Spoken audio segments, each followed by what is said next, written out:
Okay na dito kayo. Ready ka na, Shirley? 3, 2, 1, rolling. Negosyo ba ang hanap mo?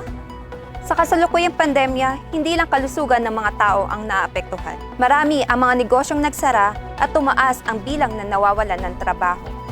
Ating alamin ang sitwasyon nila ngayong naghahanap sila ng trabaho.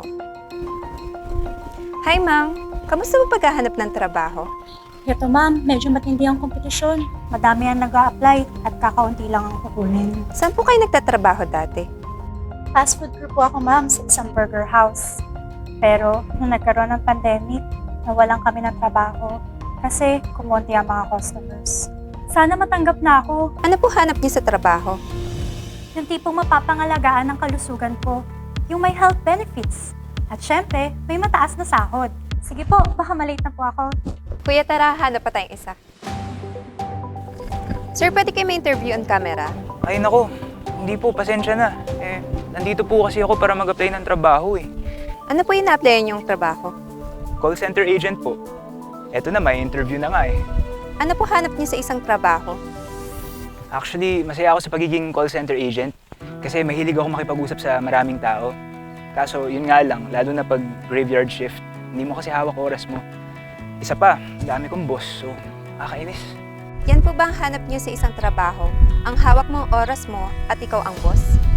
Eh bakit naman hindi? Sarap mangarap, di ba? Sige sir, salamat.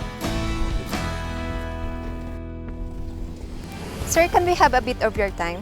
Yeah, sure. Malawag naman ang schedule ko. Ano po hanap niyong trabaho? Di pa ako naghanap ng trabaho. Self-employed po ako. Business owner po ako ng Sante. Ano po yung Sante? Direct selling business po. Ang produkto po namin is Sante Barley. Napakabisa po nito para sa ating kalusugan. At saka dito, ako ang boss. Hawak ko pa ang oras ko. Ang dami pang libreng gadgets. Ano po requirements para makasali sa Sante? Ang resume mo dito ay pangarap at determinasyon. Kaya naman kahit sino pwedeng sumali. Kahit sino pwedeng maging boss. At saka pandemic-proof po ito. Pwede din gawing online. Pwedeng part-time or full-time. Trabaho ba kamo? Tutuklasin natin itong Sante negosyo for a follow-up report.